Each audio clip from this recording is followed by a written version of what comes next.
What's up, guys? It's herb time, and I'm making a long overdue video today. This is how to build a micro gecko enclosure. This will be specifically for Sphaerodactylus species, so stuff like Sphaerodactylus elegans, the ashy gecko, nickel's eye, rosa ray, grandis squamous, all those really small micro geckos you know as micro geckos. Sphaerodactylus is what we're building this for. And of course, today we're going to be using a 12 by 12 by 12 Zoo Med naturalistic terrarium. Always have to thank Zoo Med for their support with these enclosures, sending me stuff like this. The supplies they always send me, really helpful for videos like this, and I use a lot of the supplies on a daily basis, of course. But just want to say, you don't have to use an enclosure like this for micro geckos. I use a lot of 8 by 8 by 8 enclosures, which Zoo Med doesn't make yet. Be nice if they did one day, hint, hint. But for babies, I use stuff like this 64-ounce deli cup, which is only 6 inches, with ventilation on the top, of course, which I'll explain why that's so important later in the video. But today, this will be our canvas. Just know that the inside of the enclosure is what's really important, how you set it up and how you take care of the gecko after you set it up, not necessarily the enclosure. I mean, my friend James Lindros, who I learned a lot of this from, he keeps a lot of geckos in jars, in Tupperwares and stuff like that. Homemade stuff is always useful. But if you're doing just one and you want a really nice display and you have the room for a giant enclosure like this, I'm joking, of course, this is a great option, and I'll show you how we're going to do it today. So let's just get right into it. Enough blabbering. I'll show you the supplies you need for your micro gecko enclosure and how you're going to set it up. Again, this will work for something like this. This will work for something like this. If you are crazy and you want an even bigger enclosure for your micro geckos, of course, you can apply the same way to those. Let's get started. So here's all the supplies minus one thing, which I will explain. First, we have to check out the substrate. This is Eco Earth, which is cocoa fiber. Whether you use Eco Earth or not, I recommend a cocoa fiber substrate. It just works better, in my opinion, than any ABG, any peat moss, any potting soil, because this drains well, and that's kind of important for these geckos, especially if you're planning on breeding them. A soil that drains is important for the eggs. We'll get into that. Next, you need some type of sand. This is sand I collected at the beach and washed. If you don't want to do that yourself, I understand if you wouldn't. You would want to get some type of play sand, aquarium sand, any standard sand that you know is clean and is fine grain. The smaller the grain, the better. What I don't have here next is a plant, which I will probably take a clipping from one of these enclosures and we'll put a plant in there, and I'll show you how easy that can be. I really like pothos. That's what I would recommend if this is your first micro gecko enclosure, but we'll get into that. Next is really large leaf litter. These are sea grape leaves. These are honestly the best if you can get them. If you can't, other leaves like magnolia leaves work well, but just make sure you have a large leaf litter that the geckos can use to hide them, because a lot of these species really rely on that naturally. Next is cork bark. You'll want a few pieces. You can get a large piece and break it up, or just a bunch of smaller pieces. And the cork bark is good to use. Not always necessary, especially for babies, but you'll see. Branches, of course, not necessary totally either, but with a larger quote-unquote enclosure like this, it fills in some space, and the geckos do end up using it. So what I'm going to end up doing, I think, is I'm going to build this 12 by 12 by 12 enclosure alongside this 64-ounce deli cup, and show you guys what I mean by these enclosures are going to be the same, just kind of different concepts. We're going to get into building this enclosure. The one thing about these Zoo Meds, they have these holes that are designed, if you put cords in them for like a waterfall or some type of electronic in there, they have these clips. Do not lose these clips. These clips are vital to put in there to keep geckos in. Again, these enclosures, despite how tiny this gap is, this enclosure has almost no gap. Brand new babies can possibly escape from there. So again, for babies, I'd recommend something like this or something more escape proof. But for adults, this is perfect for adults. So now that we have our enclosures ready to go, we're going to start off with the substrate. This is the coconut fiber I was speaking of. This is your best friend when it comes to geckos. Obviously, this is a block. You add water.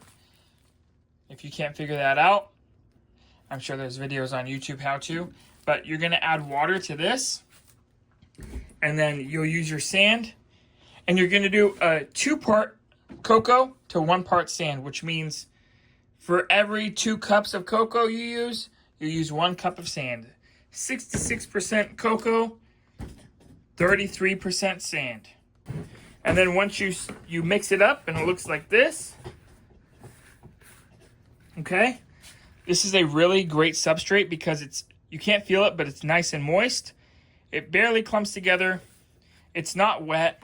It drains really well, which is super important for these geckos. It'll hold humidity, again, without being wet. And it's just a really awesome substrate. So for these geckos, you don't want a drainage layer because it should never be that wet in their enclosure. These geckos come from the Caribbean islands, mostly, at least the ones in the hobby, and they don't get wet. It rains a lot, but it dries out a lot. I'll take the lid off of that. I already kept the little clips over here. Do not lose these. These are extremely important. And then here, this screen is super important because these geckos need airflow. That's our whole goal here, is keeping things a bit humid while still having lots of airflow. Very important for these geckos. They'll get sick without it. First, we'll start with this large enclosure. We're going to probably put about an inch and a half of substrate in here. You can put less, of course.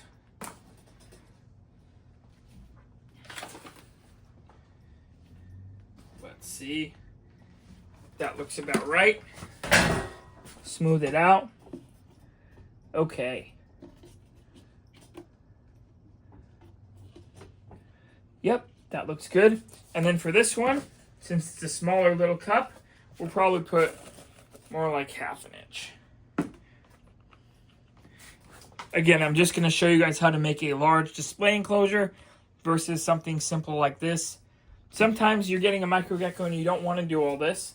This is totally fine for babies. But as they grow, you might want to upgrade them to maybe an 8x8 or this 12x12, of course. Now, the next part is a plant. As you can see, I have lots of enclosures with lots of plants. So I'm basically going to take a clipping and I'm going to do what I've done in all of these micro gecko enclosures and just put a little plant clipping in there, and it grows really well. That's why I love pothos, because not only does it grow super nicely, this was just this tiny plant clippings and they're growing really fast, but it also kind of is a plant that'll let you know if you're too wet or too dry. All right, we're going to take a few clippings out of this enclosure. These retinols, they won't even know it was missing. That's a bit ugly. Here's a nice one. I know the plant people might be freaking out I'm using straight up scissors, but it's also pothos, so everyone knows this stuff is invincible. And you don't have to go this route. You can, of course, get a plant from the nursery, but this is going to do especially for a really little enclosure. So we got some clippings here. We're good to go. I think we'll start out with our little enclosure. It's not as important for the little enclosure, but with pothos, you literally just bury it. I'm going to show it again. All right, like that. Bury the nodes. Okay, I should have explained. You definitely want to cut past these little nodes where these roots are going to come out. Leave a few if you can. You bury the stem, and that plant will grow like a weed in no time. This is also how you're going to know if you're watering enough. There you go. So step one, done there. Let's do the big enclosure. So with the big enclosure, we're going to do something similar. Okay. Now this will look not the prettiest at first because I didn't put a whole plant in here. You can, of course, start with a larger plant, and it would be more full. But within a couple months, this is going to be like a jungle. So, and this was free because I already had the plant. A lot of you already have enclosures with pothos, and you have free plants. Just like that. Now the geckos really like these plants because they have large leaves. They can climb on them. And it's just a really easy plant that if you're not going all out, this is a good first time micro gecko plant. Now that we got that done, I'm going to throw a few pieces of cork in here. This is going to give some really strong structure for the geckos to use and hide in. Make little territories, especially if you have a pair. And then we might stack a few. Also, pieces of cork like this with lots of holes gives opportunities for geckos to lay their eggs. Geckos like to lay their eggs in small places usually, and this is a perfect spot for them. So we'll kind of stack them up on top of each other. Make a little mound. This will be the gecko's little home. And now when it comes to the little baby enclosure, I just put usually maybe 2 pieces of cork, just so there's a new little area under there to hide. These geckos are so small, that's like a really nice mansion. And that's it for that. Next, we're gonna do branches in this one. This little enclosure, branches aren't necessary. You can if you want, but the branches are just more to fill this empty space that this really large enclosure has. This is already more than enough the geckos need once you put some leaf litter, but the sticks just give some more visual stuff for us, and the geckos will end up using it just because it's there. So these are sticks I collected myself. You can of course buy sticks from the store or collect your own. Just make sure they're from a clean place. And we're just gonna put them in here to give the geckos something to climb on. Sometimes you might want to do this after you put the leaf litter, because you're going to see I'm going to have to move these around just to get the leaf litter in. But just to show you guys what I'm doing, I'm just trying to make something nice for the geckos to use.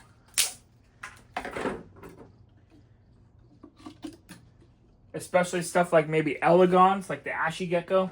They are more likely to use some climbing because they are like a semi-arboreal species. It's actually kind of cool. I saw them in Cuba. They were crawling all over a restaurant. That's a species that is often found around humans, crawling on walls and stuff. So that looks pretty good to me. Nice and simple. Now the last part of this is going to be leaf litter. I really like sea grape because this is what a lot of the geckos are naturally around. Okay. And I just place it throughout to cover up the cork. You don't really want to cover the plants because then they can't grow. And I try to do larger pieces first. Just how my eye works. Larger to smaller. Something like that. You can, of course, add way more than this. It's really your taste. But definitely enough to cover that up. And that is a micro gecko enclosure. Of course, we cannot forget about our baby enclosure.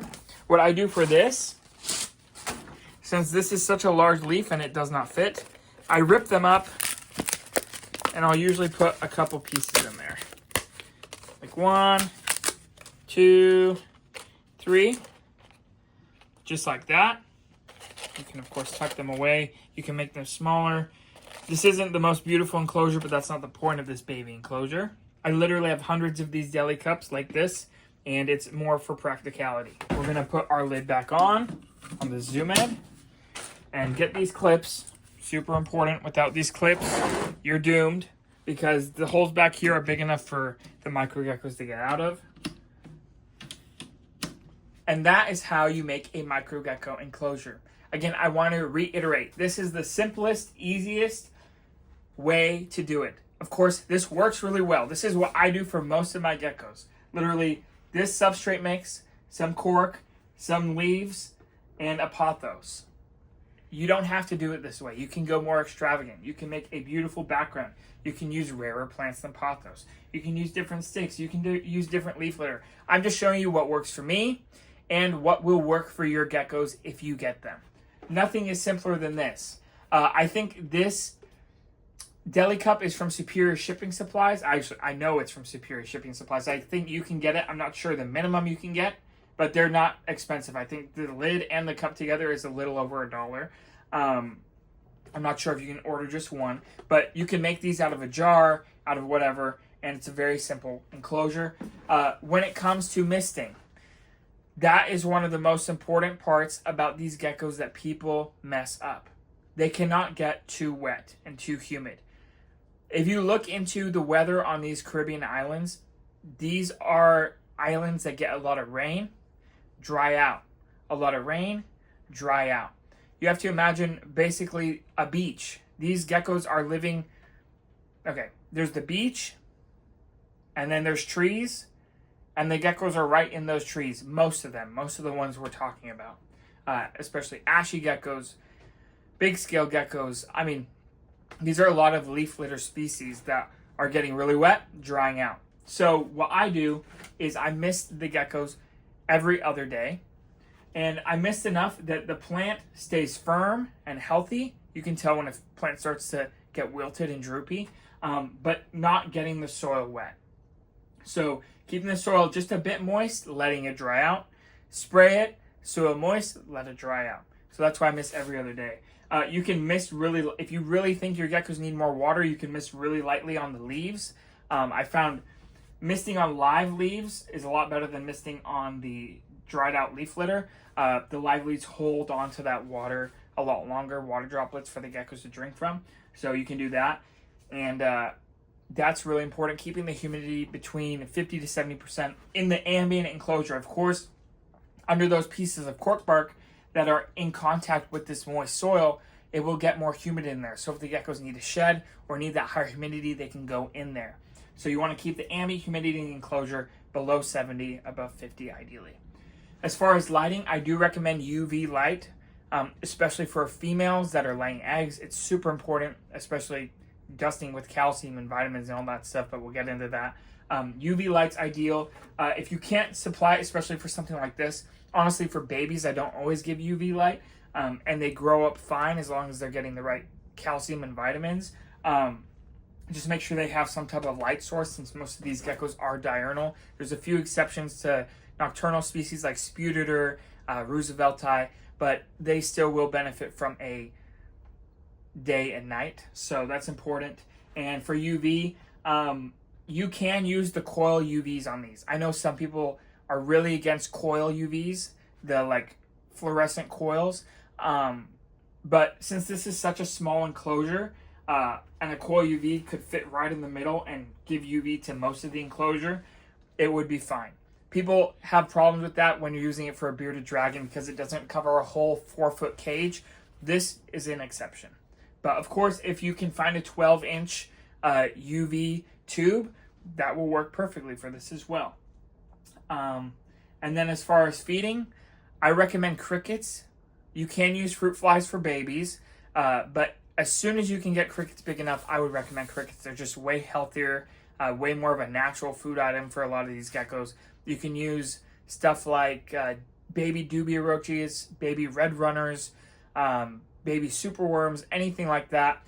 In the wild, they're eating a lot of roaches, a lot of termites, a lot of stuff like that. So they're not really eating too many flies. What else? Definitely dust with calcium and vitamins. And temperature, you want to keep between 75 to 85. Never really below 70. So if your house is set to like 70 or 72, then you're probably in the clear. And if you just have a light on top, that'll heat up the cage enough to get, into that low 80 range. But if you keep a cold house, I would definitely recommend adding some sort of supplemental heat, maybe a small heat pad on the back, even though I don't really like that idea. Maybe more of a 25-watt nano dome, something like that. Again, this is a very simple setup, but I do breed most of my geckos in a setup similar to this. With the cork, with the leaf litter, the pothos, and sticks, that's all you really need. And as long as you dial in temperature and humidity, you'll be pretty golden. I do use smaller enclosures in this for the most part, but if you're just getting one pair, this is a mansion for them and they will really enjoy it. But of course, like I said, you can use an 8x8x8 enclosure, 8x8x12, something even as small as this.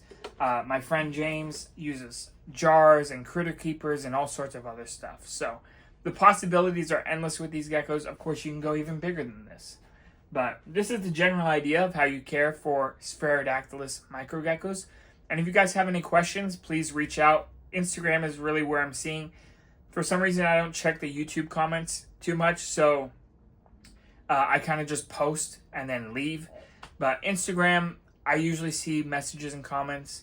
And then Morph Market, I definitely see that because that's the place where I get the fewest messages. So if you're serious about buying something and you have more questions, please message me on Morph Market. And I hope you guys enjoy this video. I hope it helps at least one person. If it helps one person, the video's goal is complete. So thank you guys for watching. It's always herp time. Don't forget that. And I'll see you guys in the next one.